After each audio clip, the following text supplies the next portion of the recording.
my guy. So as y'all know in my recent videos, I told y'all about the flat earth and the firmament over us that was created by God. I also spoke to y'all about how space doesn't exist. There are no other planets outside of the firmament. And what y'all are seeing through those telescopes are wandering stars. I also spoke to y'all about the Antarctica ice wall and how that's really the end of the earth. So please, if y'all haven't watched that video, do not watch this video yet. Go watch my flat earth video first, or you're gonna be lost by the videos that I'm about to show you, of them proving that they never been to the moon. Some of these videos y'all can't even find no more, and how they put the truth right in our face. How every day that they're sending rockets up there to try to break the firmament. Cause in reality, they know they never been anywhere, and everything they've been telling us is a lie. In Romans 3 and 4, God said, "Let him be the truth and every man a liar." It's about time y'all learn the truth. Now, one thing I really want your generation to embrace is that the earth is a closed system. The earth is a closed system. We cannot leave the earth. There's no place to go. That video you can't find anymore. Also, they've been sending rockets trying to nuke the firmament. And Hillary Clinton was making fun of it, saying that they're finally starting to crack it. But people were so brainwashed that they wasn't even paying attention to what she was actually saying. Now remember, God said he spread out the sky, which is strong as a molten looking glass. I'm up against the highest, hardest stained glass ceiling. So I guess I'm up against the highest, hardest stained glass ceiling.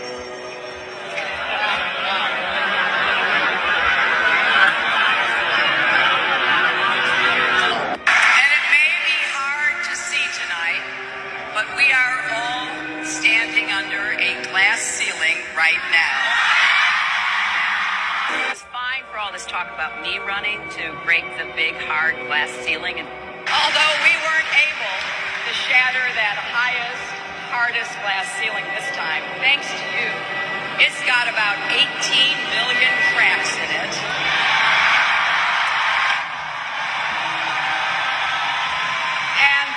Is shining through like never before. There's a mystery. Scattered around in the sand are thousands of chunks of strange yellow-green glass. It is really, really a mysterious glass. We scientists are still kind of puzzled how these things form. And I can't believe we just put the biggest crack in that glass ceiling yet. It's got about 18 million. You see how scientists found that glass and they said that they was puzzled because they don't even know how that glass even formed? That's because they've been trying to crack the firmament. Man, these people don't even know what they finna do to us. Do they not understand that above the firmament is water? They so evil they only care about theyselves.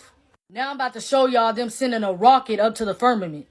And when they hit the firmament, it created ripples because of the water above the firmament, making it look like a motorboat sliding through water.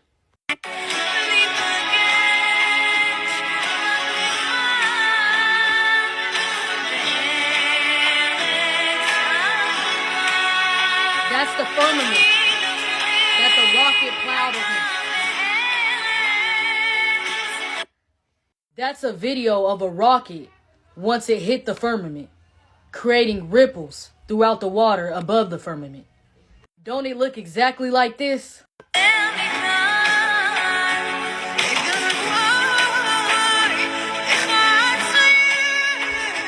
The firmament. Here another one.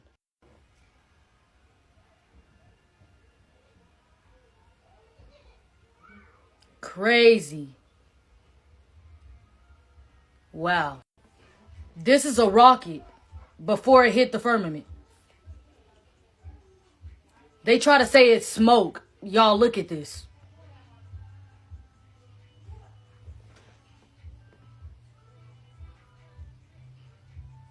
They didn't go no farther than the firmament. They're scraping across it.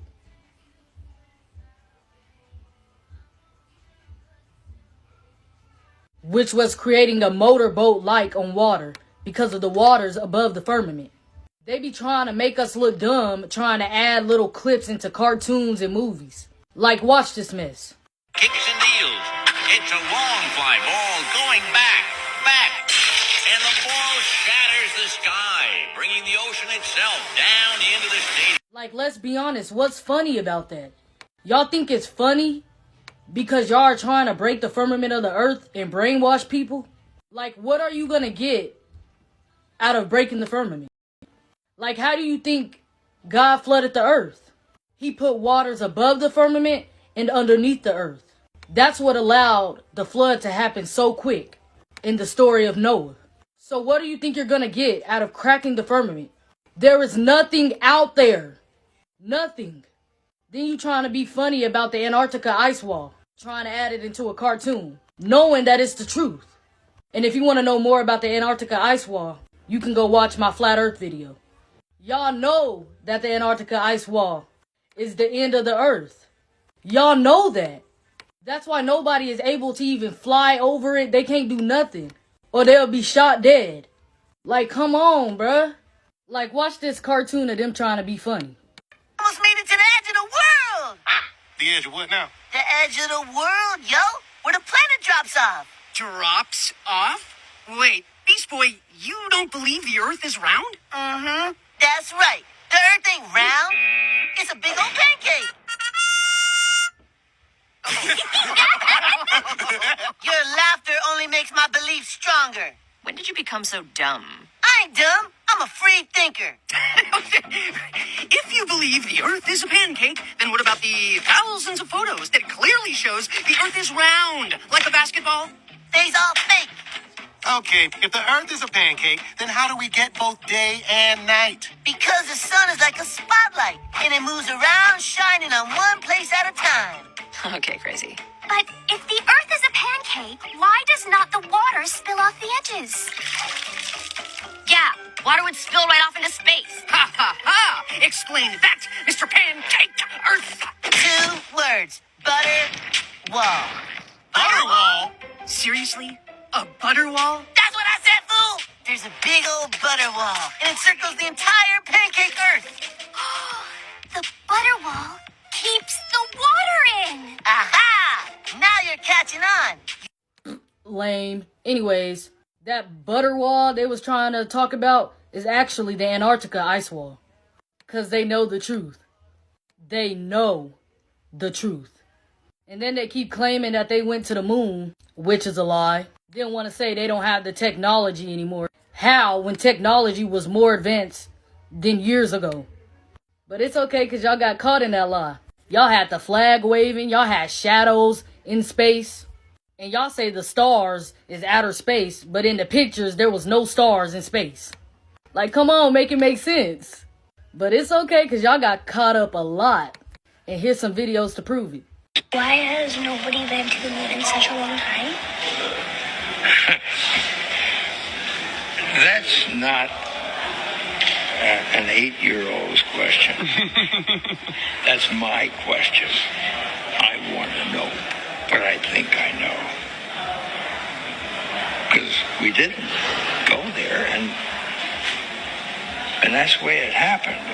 And if it didn't happen, it's nice to know why it didn't happen. So in the future, if we want to keep doing something, we need to know why something stopped in the past that we wanted to keep it going. But I think I know. Because we didn't. He said it would be nice to know why they didn't. I can tell you. Because first of all, there's a firmament over us. Second of all, the moon and the sun is luminary. It's not a solid object that you can go land on. Also, it's not outside the firmament. The sun and the moon is inside the firmament. So I'm sorry to break your heart, Buzz, but y'all will never be going to the moon. Or anywhere for that matter. Like, I'm sorry, but this dude don't make no sense right here. I'd go to the moon in a nanosecond. The problem is we don't have the technology to do that anymore. We used to, but we destroyed that technology, and it's a painful process to build it back. Like, come on. My guy. Now, what we not finna do is play with God's word. Now, if God said he laid the earth on its foundations and put a firmament over us, then that's exactly what he did. See, in the Bible, God told Isaiah the difference between a ball and a circle. God knew exactly what wordplay he was using in the Bible to describe the earth. In the Bible, God also speaks about the four corners of the earth. A ball does not have corners, but a flat surface do. Now, when I say four corners of the earth, this is what I mean. The same way that man made a compass, a circle compass, and put north, east, south, and west, I'm speaking of exactly that. God also says in the Bible that he set a compass upon the face of the earth. Now, remember when I said that God made the earth as a compass? Okay, so let's talk about it. Now, the compass only recognizes north. North always points towards the center. Hint, the North Pole. Any other direction is only based off the direction of north. How could a compass point south on a globe if they are saying that south is downwards? East and west are curved lines that constantly readjust to align with north. So y'all question is, how come when I'm flying in a plane, I end up in the same place I came from? Well, that only happens with east and west. So if you say that you circled the whole world and ended up in the same place, that's because you were going east and west. But let me tell you something, traveling south is a whole different ballgame. See, because south is any direction leaving the center. See, because if you begin to head south, you will reach the Antarctica ice wall. So traveling south, you will never end up back at the same place. See, because there's a reason they won't allow y'all to travel south and end up at the ice wall. Like, bruh, come on. Even the compass don't want you traveling south. That's why it always points back to north, telling you to turn around every time you start to travel south. See, because if you decide to keep going and get past that ice wall, you will realize there is in fact a firmament over us, keeping anyone from leaving this earth. We couldn't be living in a globe if we wanted to. See, water has to be contained. They say that the earth is 71% water, so that by itself would be impossible. And I know y'all probably be wondering, where do rainbows come from? Now, scientists will tell you they self, to make a rainbow, you need water, light, and a mirror. See, when God said he created the firmament, he spreaded it out like a molten looking glass. See, them big rainbows that you see is proof that we live underneath the firmament. It's the sunlight reflecting off of the firmament to remind us of his promise to never flood the earth again. See, God said he set the earth on its foundations so that it should never be moved. But scientists are saying that we are spinning and moving 1,040 miles per hour. And in 1927, we had no idea what the earth looked like, but created this picture. Now, all of a sudden, in 1997, they go see the earth and it looked exactly like that picture? No. Now, do y'all know who this man is? Probably not. But this is Richard E. Byrd. He was one of the first to discover Antarctica in 1928. See, he found evidence of the flat earth with the firmament over us. Even in his diaries and writings, he said it. See, he traveled all the way to the four corners of the earth. See, and when he found this discovery, what did our government do? They all went down to Antarctica 3 years later to claim a piece of it and to keep the truth hidden from us. That's why the Antarctica ice wall today is just like Area 51. Nobody could go there. Why is that? Are they hiding the truth? See, because that's what it seems like. Because that's what it is. See, and they just keep telling y'all all these lies and y'all just get brainwashed by it. They tell y'all they fly to the moon. See, because my question is, how you gonna fly to the moon when God said he made two great lights, the greater light to rule the day and the lesser light to rule the night? Meaning that the moon and the sun ain't even solid objects. They're luminary. You can't just go up there and land on it. Like, come on, bro. Everybody know that landing was fake. The flag up there waving. You could see a shadow on the moon. Y'all talking about the stars is outer space. But in the videos and in the pictures, there's no stars in space. See, because y'all gonna have to do more than that to convince me. Because in Romans 3 and 4, God said, let Yah be the truth and every man a liar. But I know y'all gonna ask me, Anaya, how do sunsets work if the earth is flat? See, See, in Job 9:7, God says, who commands the sun and it does not rise? See, on y'all's globe earth, y'all believe that the sun is setting and rising, but in reality, it's all just about perspective. For example, have y'all ever heard of a vanishing point? See, because in reality, the sun and the moon are not setting and rising. They are rotating. See, because the farther that is getting away from us to rotate around the earth, it's seeming as if it's going down. And the closer that is getting from making its way back around to us, it seems as if it's rising. It's all due to perspective from where we're at. Disappears due to perspective. And here's another example. The line is tied perfectly even across the counter, and the bottles are sitting level on the countertop. Now let's look at it from the counterpoint view. Okay, so y'all like, yeah, nah, I mean, that sound good. But how do seasons work then? See, what I need y'all to know is that the sun and the moon are actually closer than what they are telling y'all. The sun and the moon are inside the firmament with us. See, electromagnetism actually perfectly explains how the sun and the moon rotates on Earth.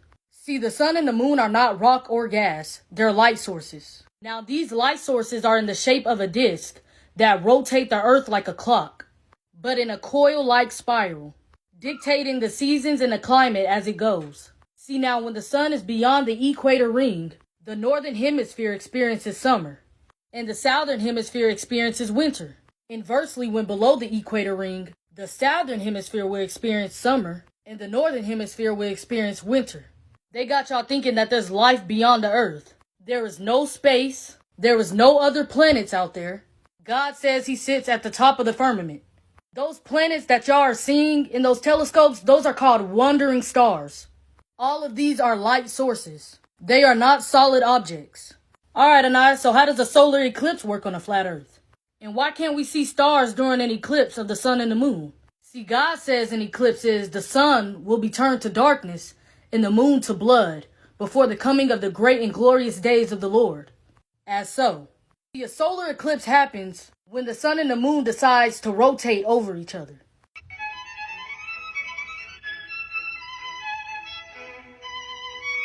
As so. Okay, so why can't we see stars during a solar eclipse? See, God says immediately after the distress of those days, the sun will be darkened and the moon will not give its light. The stars will fall from the sky and the heavenly bodies will be shaken. So why can't you see stars during a solar eclipse? His word tells you everything you need to know. There is nothing outside the firmament that they know of because they can't get past the firmament. God tells us he placed water above the firmament. All these people didn't have the same vision for no reason. There was many times that they have snitched on themselves, saying that they never been outside the earth, saying that there's nowhere to go, saying that they never been to the moon for real. They even be putting the truth into the cartoons. They are steady trying to break the firmament. They trying to nuke the firmament, sending rockets up there to break the firmament. They trying everything in their power. And as a matter of fact, my next video, I'm going to be showing y'all videos of them really saying they ain't never been to the moon. I'm going to be showing y'all videos of them trying to nuke the firmament, them trying to send rockets to the firmament, and even putting hidden truth into these cartoons and movies. These people know exactly what they are doing, and they know exactly what the firmament is. I'm telling y'all, that's exactly the reason why we can't go to the Antarctica ice wall. You can't fly over it. You can't do nothing. They don't want you seeing nothing, knowing nothing. Because they know once we find out that there is an end to this earth, that we gonna know the Bible is the true history of this world. And I want y'all to know that there is no other planets outside of this firmament.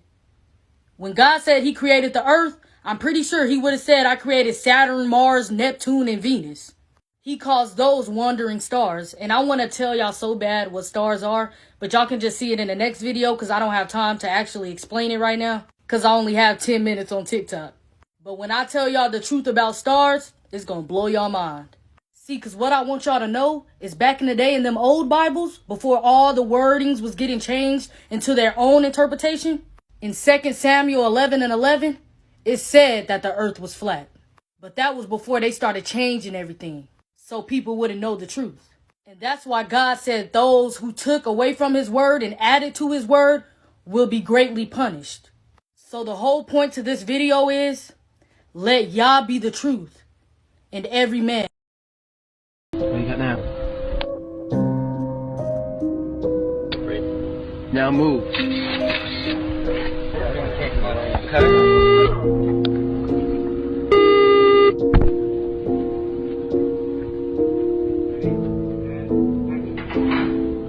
But notice the helmet. Can you see my face? No. This is a secret I've been keeping for almost half a century. On July 20th, 1969, Neil Armstrong and I pulled off humanity's first extraterrestrial prank. What was the scariest moment of the journey? Scariest? It didn't happen. It could have been scary. Every picture of the Earth is CGI. This was the owner of NASA, Wernher von Braun, and on his grave he has Psalms 19:1, which is a Bible verse. The Bible verse is, "The heavens declare the glory of God, and the firmament showeth his handiwork." Why would the owner of NASA have this on his grave? Alongside of that, NASA in Hebrew means to deceive, be gold. One thing I really want your generation to embrace is that the earth is a closed system. We cannot leave the earth.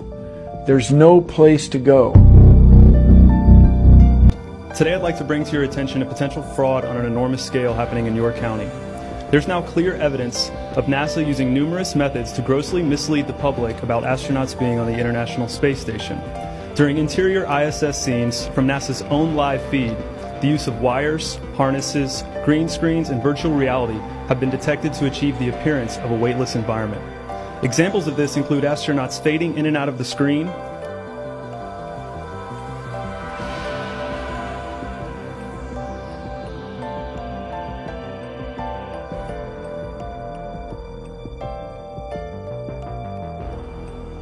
green screen glitches, grabbing objects that aren't really there,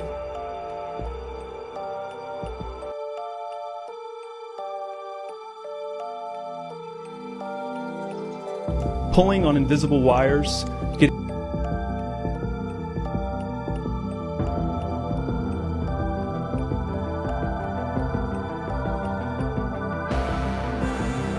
tangled in their harnesses,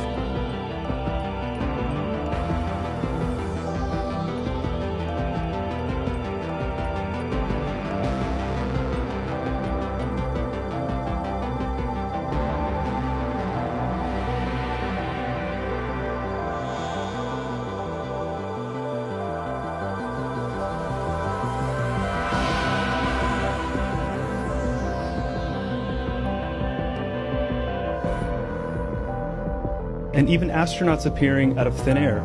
This begs the obvious question. If they're really up there, why are they using Hollywood techniques to fake the footage? Now, unfortunately, I can't show you these clips in here today, but I will be sending them to you. Moving on, outside the International Space Station, during spacewalks, air bubbles have been recorded on numerous occasions. How is it possible for air bubbles to be present in the vacuum of space? I once questioned astronaut Scott Kelly about this phenomenon. His body language and answers only created more questions. In 2013, astronaut Luca Parmitano nearly drowned during a spacewalk when his helmet filled with water. This happened again just last year. Air bubbles, helmets filling with water, and drowning. Are they in space or are they underwater? Now, what's really interesting is that they trained for spacewalks in an underwater pool with a complete ISS replica. Now, surely they aren't filming these spacewalks in an underwater pool and then editing them to appear if they're in space, because that sure would be something, wouldn't it? I'm calling on the Brevard County Commissioners to open a full investigation into NASA's fraudulent practices and use of taxpayer dollars. It costs NASA $3 billion per year to operate the ISS, and if they don't have a darn good explanation as to why they're faking these videos, I and the public would like a darn good explanation as to where our tax money is going. And if they are indeed faking the funk, it is our duty to expose and eliminate this fraudulent and astronomically wasteful ISS program. And look, I know what you're all thinking. The NASA is part of the federal government, and you're just county commissioners. Even if what I'm saying is true, what can you do? But let me remind you, not only is this happening in your county, as public officials, you have the platform and the ability to make a statement or hold a press conference, alerting the public, state, and federal authorities to investigate further. You have the power to start the conversation. Video evidence of everything I described today will be emailed to you all, and I truly hope we can get to the bottom of this. I look forward to the day that $3 billion annual budget is put towards our veterans, our homeless, maybe some of that mental health stuff the young lady just spoke about, and the revitalization of Brevard County. Thank you for your time today, and I'll be happy to answer any questions you may have. Thank you, sir. I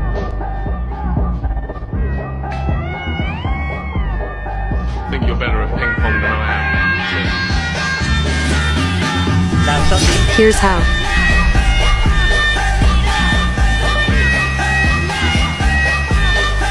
Just simply use a blue screen. Voila, now you have a bubble of water floating, as if he's in the outer space, inside the ISS. People who expose the truth. One of the most amazing things that I had ever seen at the bottom of the ocean. It was while filming for Blue Planets in the Gulf of Mexico.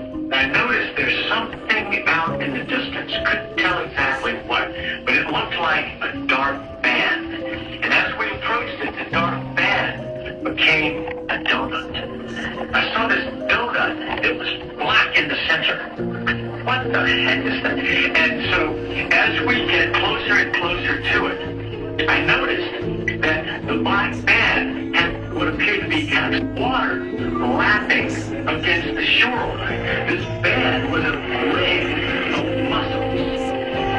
And inside the ring of mussels was a lake. And it's like, wait a minute, I'm already underwater. We went out over the water in this lake and tried to descend in it and bounced off. It was so super saline and dense that the submarine couldn't go down in it. We literally bounced off, and as we bounced off, we sent ripples heading back to the shoreline. It was insane.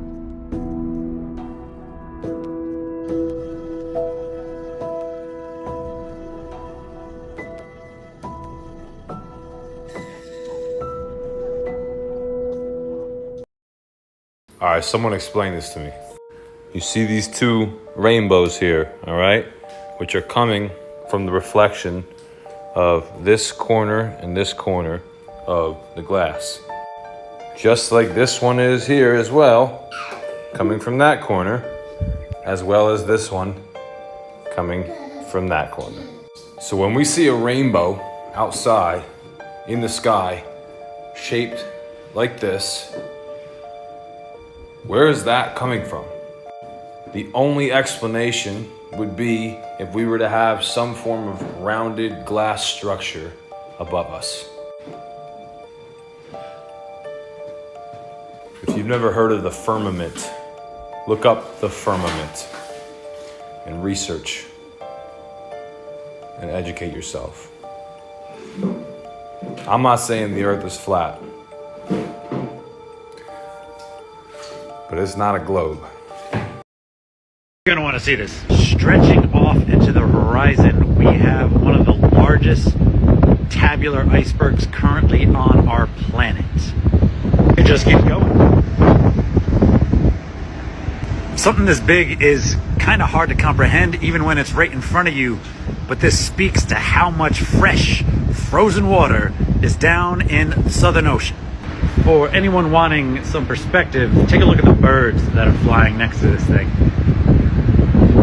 It's probably about 200 feet high, and that's just about 15% of what's sticking out of the water. The rest is down below, like an ice wall, drifting through the ocean, currently heading east toward the South Orkney Islands. Kind of wouldn't believe it if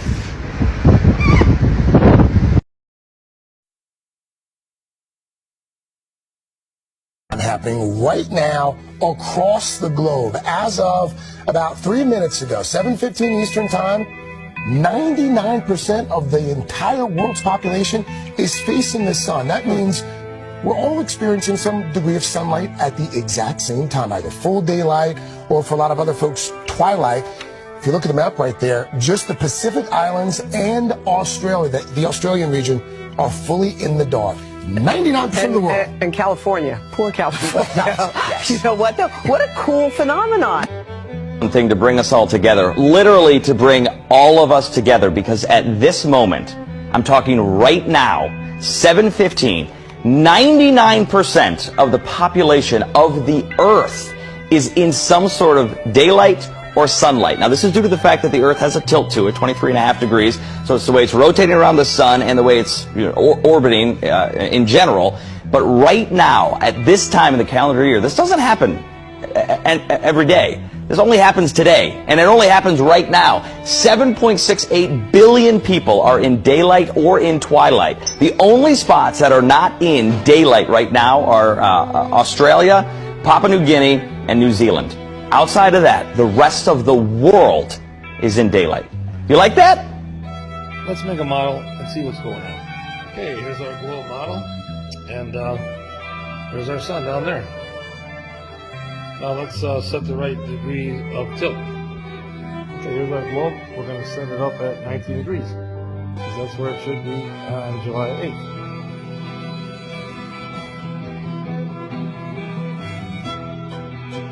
Okay, so here's the sun shining on the globe at 19 degrees. Now let's take California and put it in the dark. And now let's trace the line of the sun. Let's make sure we don't turn the globe.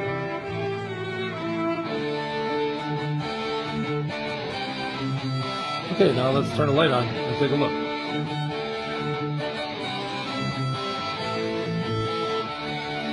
Okay, so the orange line is where the, right there. And all that land is lit up. It should be lit up. All this land should be lit up, but it's not. Except for Australia and New Zealand down here. So that's not working. Check out all the land that doesn't light up on the globe. Half of Russia, most of Asia, Mongolia, half of India, Thailand, Philippines. That's a pretty big, huge spot that's not lit up. Okay, so here we are on a flat Earth map, and 11 o'clock is like universal time is somewhere around here. Okay, so let's put our sun about 11 o'clock, and let's put California in the dark, and there you go. Look at it works pretty good. Everything's lit up except for Australia and New Zealand. Just like it's supposed to be. It works pretty well. That's pretty awesome. And I don't see any other way how you can explain this one. We have a pilot here flying at 35,000 feet. He's looking at the moon over to his right. You got the sun over here to the left. The sun is below the horizon. That should never happen for a sun that's 93 million miles away. Here we have another guy flying right next to the sun. As we all know, clouds are not 93 million miles high, okay? So why is the sun below the clouds? If he makes a hard right, he can fly right into the sun. I mean, if he wants to check out early or something, but that's how close it is, all right? Here we are again, another pilot flying past the sun. There it is, local hotspot right on the clouds. Here we are again, the sun is right beneath these clouds here. I'm trying to figure out how this happens with the sun that's 93 million miles away.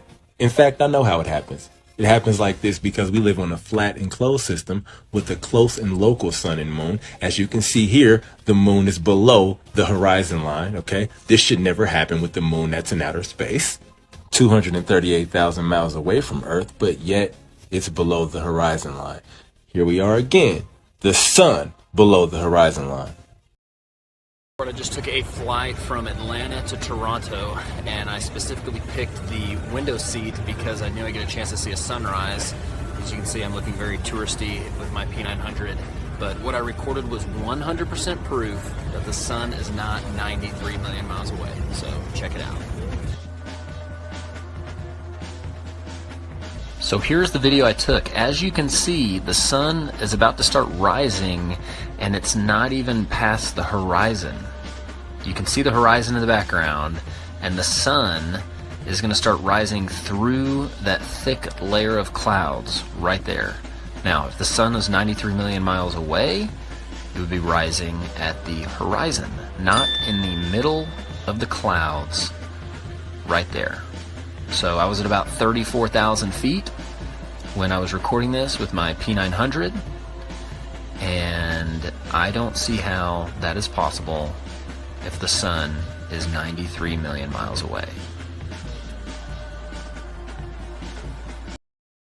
Time lapse of the Alaskan 24-hour sun, and you'll see right here, this is up near the Arctic Circle, right?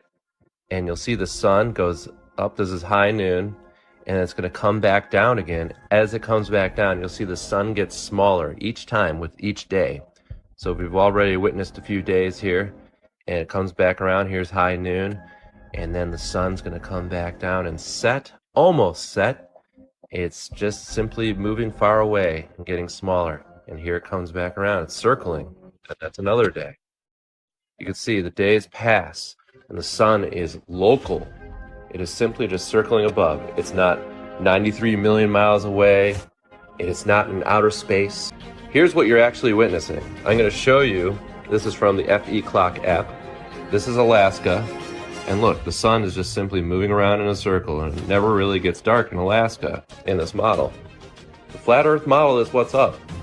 It matches the Bible, and it matches our observation and our feeling. You guys aren't spinning through the galaxy. Does anyone still think we went to the moon? I mean, for real. So 51 years ago, we went to the moon, but we can't go back today. I'd go to the moon in a nanosecond. The problem is we don't have the technology to do that anymore. We used to, but we destroyed that technology, and it's a painful process to build it back again. Isn't our technology supposed to be better now? Here's what phones looked like 51 years ago. And here's Richard Nixon talking to someone on the moon using one of those phones. Go ahead, Mr. President. This is Houston out. Hello, Neil and Buzz. I'm talking to you by telephone from the Oval Room at the White House. And this certainly has to be the most historic telephone call ever made. That's right. Richard Nixon used a landline to call the moon. Do you guys believe that was real? But the real question is, why does anyone believe it in the first place? Oh, because you saw it on TV? Do you guys think that video was real? Houston, we've had a problem. Main B, bus undervolt. Roger, main B undervolt. Stand by 13, we're looking at it. Okay, right now, Houston, the voltage is looking good. Who filmed the first shot of Neil Armstrong stepping onto the moon? Did they set up a camera crew before he got there? Was the cameraman the first guy to actually walk on the moon? Well, let's talk about this, because this is fascinating. I remember very clearly, I think anybody who was alive at the time does. I remember my parents waking me up, and we went down and we watched you guys land on the moon. No, you didn't. No, you didn't. What? Because there wasn't any television. There wasn't anybody taking a picture. You watched animation. So you associated what you saw with... I have very hazy memories. Yeah, I know. Well, no, what we saw was we all were gathered around the old curved top radio and listened. Talking about, how many feet we were going to the left and right, and then I said, contact light, engine stop. It was and a few exciting. other things, and then Neil said, Houston, Tranquility Base, the Eagle has landed. Man, how about that? That was very exciting. Not a bad line. Yeah, yeah. Where are all the stars? Where's the sun? Oh, supposedly it went in the daytime, and that's why you can't see the stars. But yet, there's the Earth. And does anyone believe they flew back in this piece of garbage? 3, 2, 1, ignition. Right away, Houston. Regs are good. X-Thought. Look at the gaps in the panels on this thing. Isn't space supposed to be a harsh environment? They went through space and our atmosphere in this thing. Do you guys believe that? And who filmed the shot of them leaving? So the cameraman who was the first guy actually on the moon got left on the moon. That's kind of weak. Oh, and by the way, did you guys know that NASA lost all the tapes and telemetry data from the previous moon missions? Seen anything that indicates the telemetry data is even in existence, and as I said, even if we had it, we don't have the machines to play it back. Doesn't have it either. The Smithsonian doesn't have it. Johnson doesn't have it. Right. We've been unable to track it down. I mean, we don't know where this telemetry data ended up, and we don't know what path it may have taken. So, unfortunately, I'm afraid I can't really give you much of a clue as to where this data ended up and whether it still exists or not. Here we are, 51 years later, and we can't go back to the moon. Do you guys believe that? Like I said, guys, this stuff is make-believe. Okay, so I'm back with more moon questions. Let's talk about the lunar rover. Have you guys seen this video? Do you think this looks real? Is that a dummy strapped to that thing? It's not moving. Also, a nice satellite dish. Has it got XM radio? Also, look at how the moon dust reacts. It kind of reacts just like dust or sand on Earth because it goes right back to the ground. I thought there was less gravity there. Speaking of that, isn't there supposed to be no wind on the moon? Look at the flag waving. Did somebody open the studio door? Yeah, it shouldn't be moving, right? There's supposed to be no air up there. Yet there's wind. There's obviously wind because that's what flags do. They wave in the wind. Alright guys, question for y'all. Do you believe this story is true? I mean, come on. NASA flew a car-sized satellite up to the sun. First off, right off the bat, the picture's fake, obviously. You know, they didn't have a selfie stick on this thing so it could get a picture of itself in the sun. And also, it's still 5.8 million miles away, supposedly, from the sun. So that means it's traveled 87 million miles since 2018. Do you guys believe that? It goes 365,000 miles an hour? What? I mean, are you kidding me? Look at it. Obviously, first of all, the picture's fake once again, but would it need to be sleek to go that fast without breaking apart?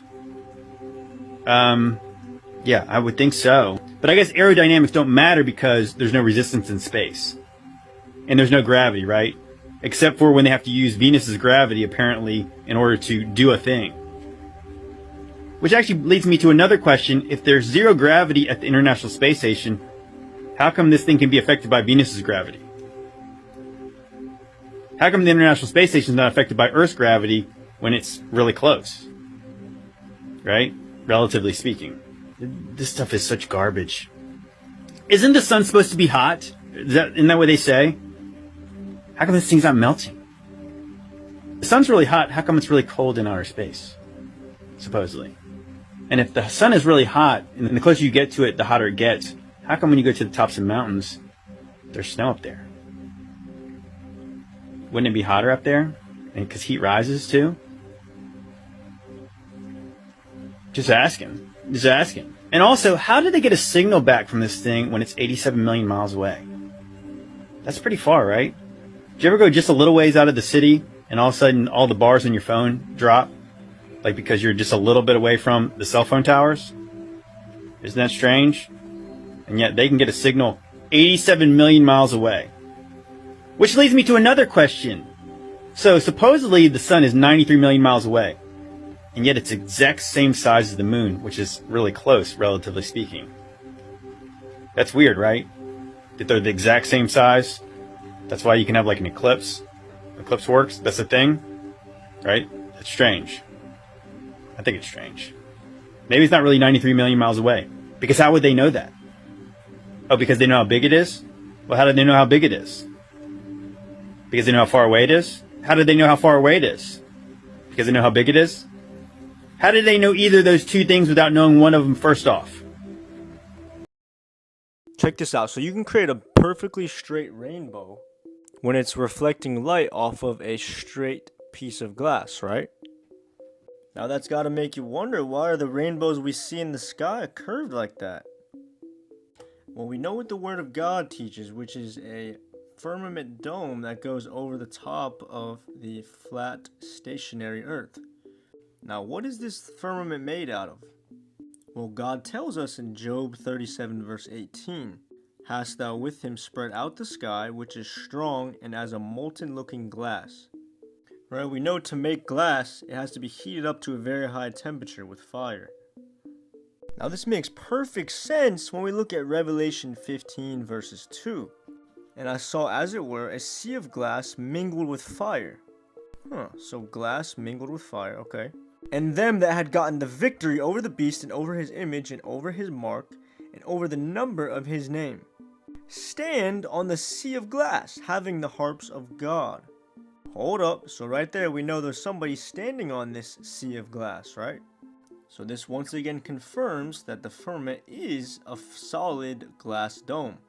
Now if we look at the biblical usage of firmament, it's an extended solid surface. And then it goes on to say down here, it was considered by the Hebrews as solid and supporting the waters above. Right, we know that God made the firmament. He divided the waters which were under the firmament from the waters which were above the firmament. And it was so. And according to Bible scholars, it looks something like this. So it's not a surprise one of the founders of NASA, Wernher von Braun, has on his grave Psalms 19:1. The heavens declare the glory of God, and the firmament showeth his handiwork. Which is most likely why all your rockets curve instead of going straight up like they're supposed to. Now back to that rainbow. It's very common to see double rainbows where there's an inverted rainbow on top of the other one. Now this would only be possible through something that's reflecting it, right? Well, it must be God's firmament. So these rainbows not only confirm the shape, but they also tell us that there actually is a glass firmament, because how else would this be reflecting backwards like that? There are no such thing as other planets. Space is not real, and it's a myth to take you away from God. The so-called planets are actually just fallen angels that were worshipped by Romans and Greeks. Each one of them is a false god. This is why they had us building solar system projects in school. Right, we were giving honor to and subconsciously worshipping false gods. The man who fell from space. Did you hear what I said, Rude Boy? The man fell from space. It's been 10 years since this happened. And if you still believe that's true, you've lost your goddamn mind. Now listen to this. Imagine flying up to space, jumping out of the spacecraft, and only taking 4 minutes to reach the ground. They said he was traveling faster than the speed of sound. They said he broke the sound barrier. Now I don't know about you, mate, but I imagine if you was traveling faster than the speed of sound, that whatever clothes you was wearing, that's gone, brother. You would have been burnt alive. The force and the friction of the wind alone would have ripped your organs out. And don't get it twisted, this has been fact checked. But when I check the facts, something just don't make no sense. If you watch the video of this man falling from space, the video had more cuts than a DJ. It had more cuts than a barbershop. It wasn't just one live feed. They went from the studio to his hat, to the back of him, to his helmet, to the sideways. I'm like, who's filming this? Who is the cameraman? It must be the same cameraman from the moon. So I don't know why they keep talking about space. There's a firmament, there's a roof, there's a dome. Nobody can get out and nobody can get in. Physically anyway. When are people going to realize that Antarctica is not a continent on the bottom side of a ball? It's actually an ice wall that surrounds us 360 degrees. First of all, why do you think they call it the Antarctic Circle? It wasn't just to be funny. Proverbs chapter 8, verse 27. When he prepared the heavens, I was there, when he set a compass upon the face of the depth. Compass referring to circle or circuit. Depth referring to sea or deep sea. Verse 29, when he gave to the sea his decree that the water should not pass his commandment, when he appointed the foundations of the earth. So God set a compass or a circle upon the face of the sea to stop the waters from passing his commandment. It's very simple to understand. But here's a video of some fishermen trying to get close to it and got turned away by a Navy warship. Check it out. Australian Navy ship. He's turning. Stop. He's turning. But if you're asking yourself, why weren't they allowed to go to Antarctica? But if you haven't did your research on the Antarctic Treaty, you should. But this is what it says. No independent exploration is allowed beyond this black circle. And well, if you go past this black circle, they start shooting people.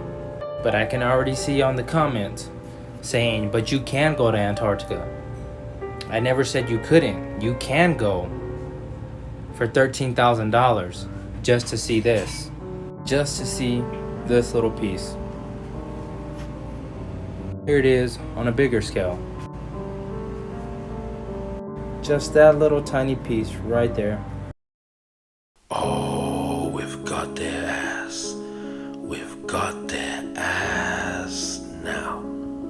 So, if the sun is 1,000,000 miles away and the moon is also 1,000,000 miles away, then why is it that you can see the clouds in front and behind the sun and the moon? Now I know this might be hard for some of you to believe, and some of you still don't understand. So we gotta show you in real time of what it looks like. That right there is the moon at daytime. That's somebody in a plane. Oh, we got them now. There is no mistaking that the moon and the sun is not 1,000,000 miles away. Does anyone else find this a little concerning? If we are on a supposed globe, this has never happened. This flight from Taiwan to Los Angeles, there's an emergency along the way and needed to land the plane as quickly as possible. Why in the world would they land all the way up there in Alaska? If we are on a supposed globe, Hawaii is just right there. Oh, I get it now. Taiwan to Los Angeles, Alaska is right on the way. This flight from Argentina to India, emergency happened along the way, so they stopped all the way up in Amsterdam. Like, why didn't they go straight across? Oh wait, they did. Argentina to India, Amsterdam is along the way. Now this one will really make you scratch your head. This flight from Auckland to Peru, emergency happened along the way, so they landed in Los Angeles, passing the equator. Like, why would you pass the equator when you could have just went straight across? Makes sense. Auckland to Peru, Los Angeles is along the way. Guys, I could do this all day. Flight pass proves that the earth is flat. We have all been programmed to believe that this is what the earth looks like. This is literally one of the first iPhone wallpapers. Now I'm about to prove to you that none of these are real images. Now it all starts with this. As you can see at the top, all I did was type in Robert Simon, Mr. Blue Marble on Google. The first link that pops up here is nasa.gov, Robert Simon aka Mr. Blue Marble.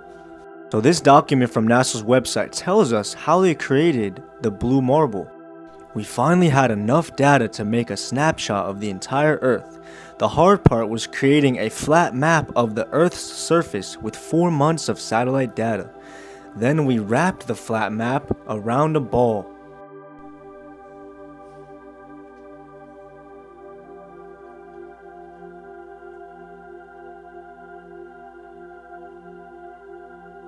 And then he continues to say, my part was integrating the surface, the clouds, and oceans to match people's expectations of how Earth looks from space.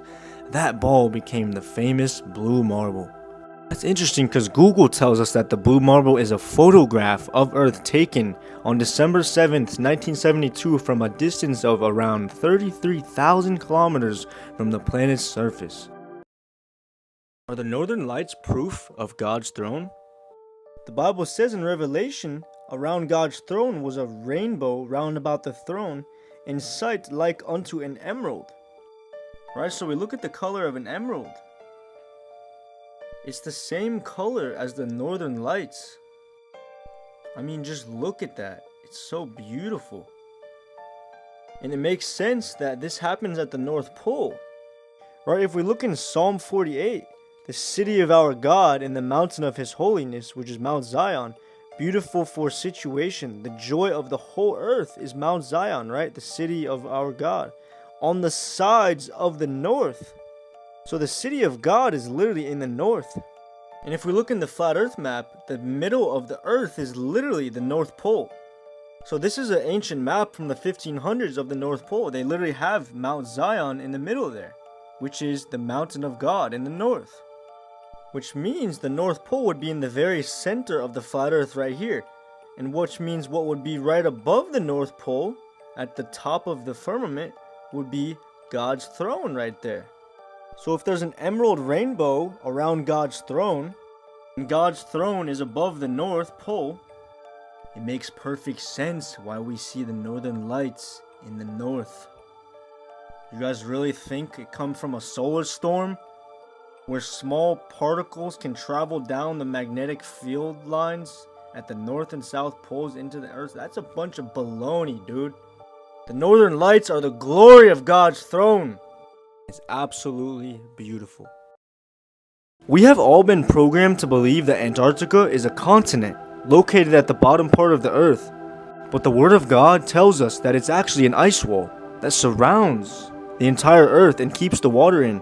And I'll prove it to you right now. First off, it is literally called the Antarctic Circle. And they didn't just do that for no reason. The United Nations logo is literally the flat earth map with Antarctica missing at the bottom because they know the truth, it goes around. Not to mention, it's also the map that all pilots use, with Antarctica going around. Now where does the Word of God tie into all this?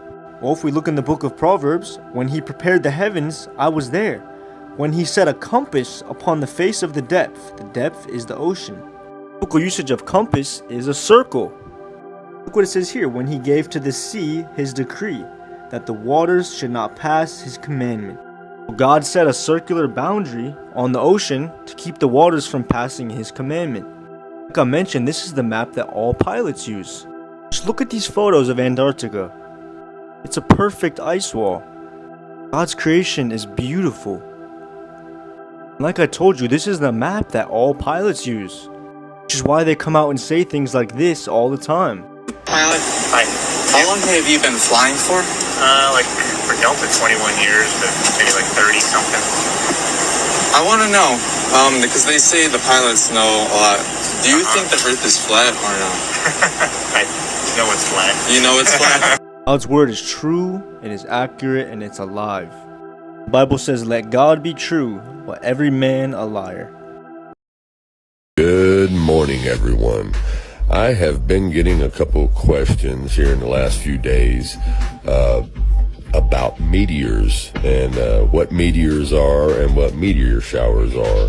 And I've already made a video showing you guys what you think falling stars are, shooting stars. So now I'm going to show you what you think meteors and meteor showers are. There's a difference between the two, but I'm going to show you how they do both of them.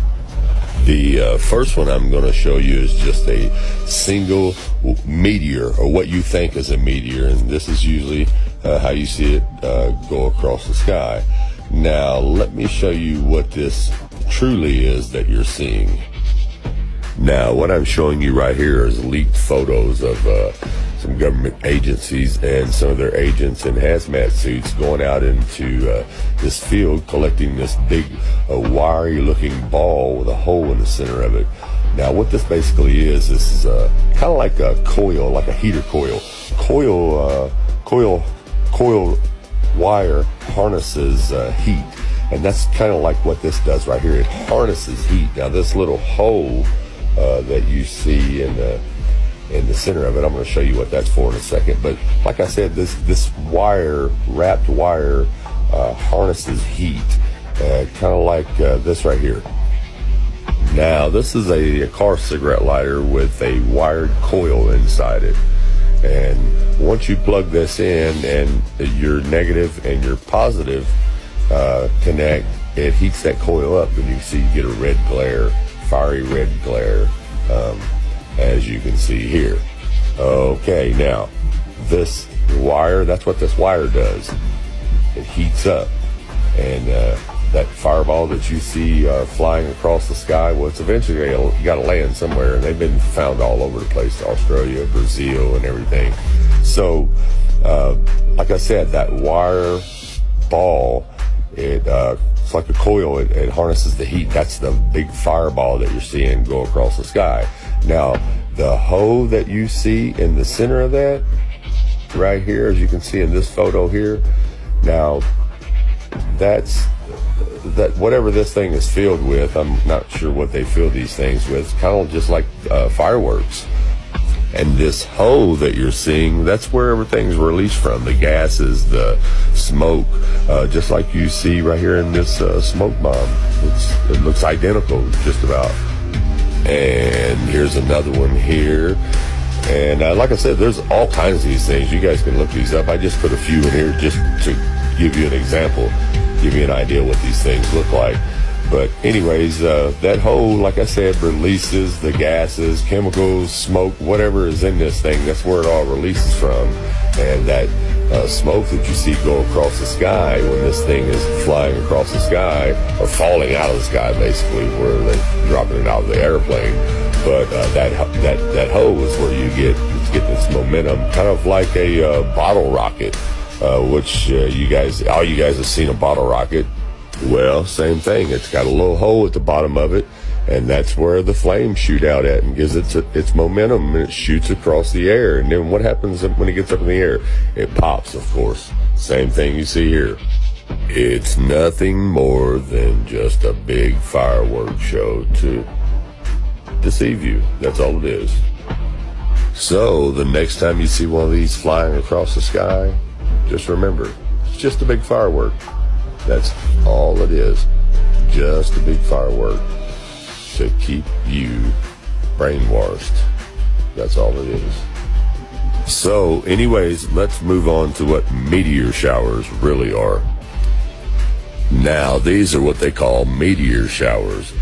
Now, I'm going to show you how they really do this. Now, this takes several planes to pull this off. Now, I want to show you guys some training footage of how they practice doing it.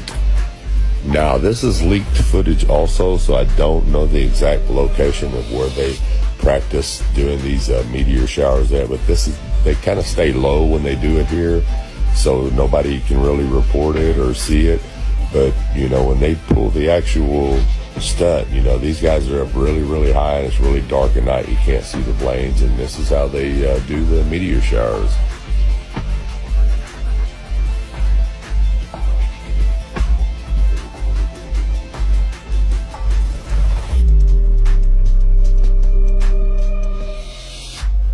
Everyone have a good morning. Thanks for watching, and God bless. If I say that the world is round and someone else says it's flat, that's worth reporting. Should we still debate whether the Earth is flat? Like they used to think the sun went around the Earth. Everybody say that's scientists. Well, he's so smart. Until other science refuted it. Right, but back then, everybody at that time thought that guy was smart. Why at this time do we think that the Earth goes around the sun? There's an overwhelming science that the Earth was flat, and there was an overwhelming science that you learn over time. We were the center of the world. You're just taking an authority's word for it, and all we're saying is be skeptical. Sure. And while you're being skeptical, there's a bunch of evidence that's totally against the mainstream version. And while you're being skeptical and looking at that evidence, you start compiling more and more of the evidence until you become like me, you know the truth. I don't believe the Earth is flat and motionless. I know it is. There was a lot of things that I thought I knew that now suddenly turned out to be completely different. They can't just impose stuff on us. They have to tell us about it and wait for our consent. And silence is considered consent.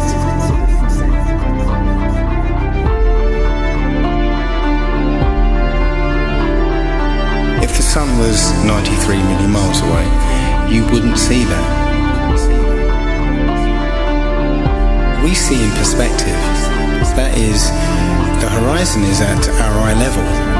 And as things recede from us, they tend to converge to the center of that horizon line, to a place that's known as the vanishing point. The sun rotates around us and only appears to rise and set because of the way our vision works.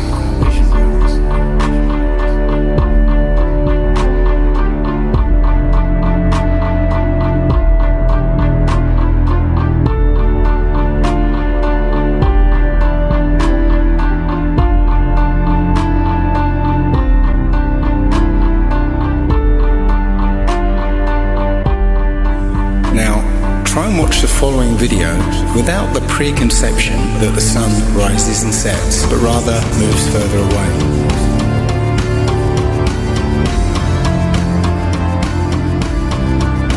The images of your world with curves or as a ball are CGI. You've seen those images all your life. They're paintings, they're computer-generated images, or a little of both. Anything with a curve and the Earth is a fake. It's a fraud. You have never, with your naked eyes, ever seen the Earth as a ball from space. You never have. But you just have blind faith that that's what it looks like. If the Earth were actually a big ball, the horizon should sink as you ascend, not rise to your eye level, and it would dip at each end of your periphery, not remain flat all around, the horizon rising with the camera level and remaining perfectly flat, 360 degrees around. All the ancient cultures from the beginning of time have depicted a flat, kind of enclosed Earth.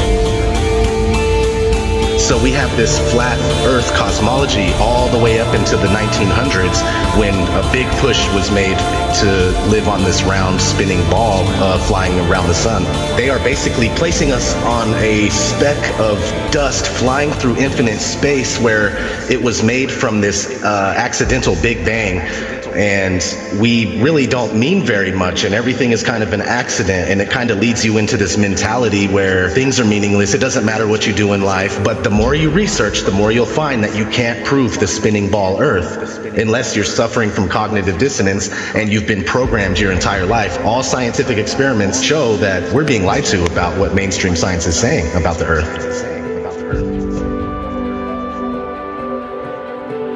If a pilot is flying around the curve of the Earth, then he should be dipping the nose down every 5 minutes. He should be dipping the nose down to stay around the curve.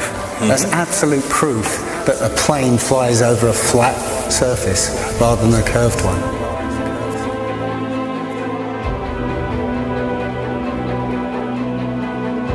A lot of people have these laser thermometers. Now you can actually measure the temperature of the moonlight next to the temperature of the shade of the moonlight, and you'll find the moonlight is colder than the shade opposite from the sun. So the moon's throwing out its own light. The scientific community have not told us this.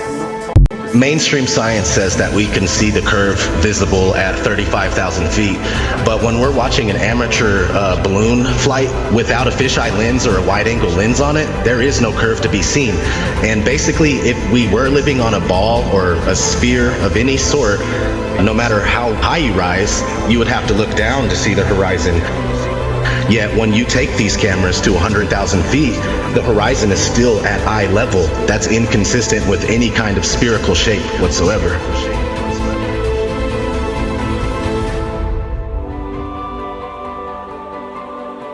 The others, they've got smaller gatekeepers for the flat earth that they've brought in to distort the message, and they give fake flat earth arguments hoping that you'll reach them before you reach someone like me, and then you'll hear their stupid arguments saying that gravity's real, but the flat earth disk is constantly rising, and that's what causes us to, things to fall. They'll give explanations like this, which to any sound thinking person will totally reject, and then they'll totally reject the entire flat earth model based on these little bits of disinformation that are being given.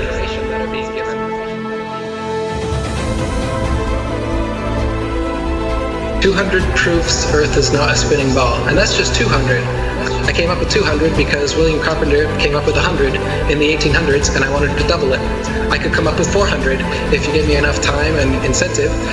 People are doing it right now. Scientists vote that the Earth is flat. Because it's actual, observable, testable, repeatable, natural science that we can do ourselves. The kind of science, in quotes, that you're getting from these figureheads is not observable, testable, repeatable, natural science that you can do yourself. It's stuff that they claim that only they can do with the Hubble telescope. Only we can take images, CGI images of fake planets with our Hubble telescope. You can't. Condemnation without investigation is the height of ignorance. And I think that, Einstein was right about that. I don't believe in anything, but I do investigate everything. I don't just take things at face value or take somebody's word for it. I want to know for myself. And if I can't know for myself, then I will happily be in the place of not knowing. They need to have some authority figure telling them answers, and they're going to believe that, and that makes them feel safe. But me, I'm the opposite, where I like to be skeptical, and I think everybody would be better off if they did that instead of just believing some authority figure that tells you you're on a spinning ball that was exploded out of a big bang and you're a monkey man that evolved. It's ridiculous, and it's obvious why they're doing it. They want you to think you're a monkey, a purposeless accident that comes from nothing. while they steal $50 million of your tax money every day. The motive is obvious. CGI images of fake planets with our Hubble telescope, but you can take a regular telescope and you can see that the images they give you are complete nonsense, cartoons, and what it actually looks like is pulsating lights in the sky.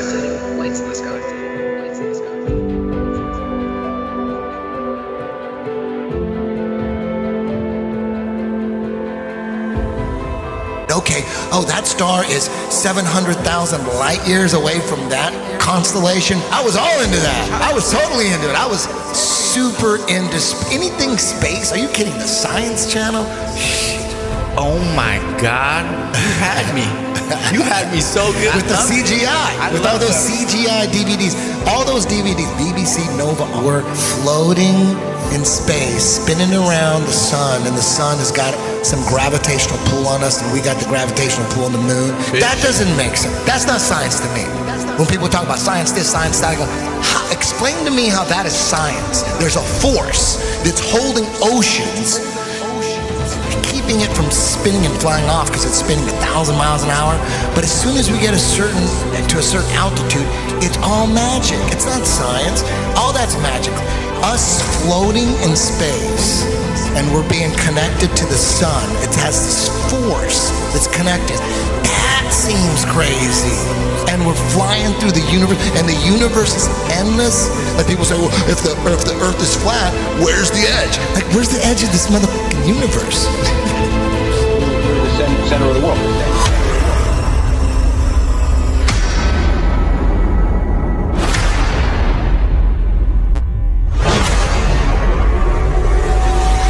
Understanding what reality is very, very important to me. I think it should be important to everybody. And I think the more that people become perhaps what they call spiritually aware or awake, they're starting to see through things and how things have been manipulated and reality's been created for them. If God forbid everybody came and started demanding answers, and once they can't provide those answers, people realize they are busted. It can't be a mistake. It can't be anything but the deception and control mechanism it is. Because people are waking up. And no matter how much they try to suppress this flat earth movement, it's gonna keep moving one way or another. You can see it. People are waking up. So now, louder than ever, I can hear that clock. Tick-tock, tick-tock, tick-tock, tick-tock.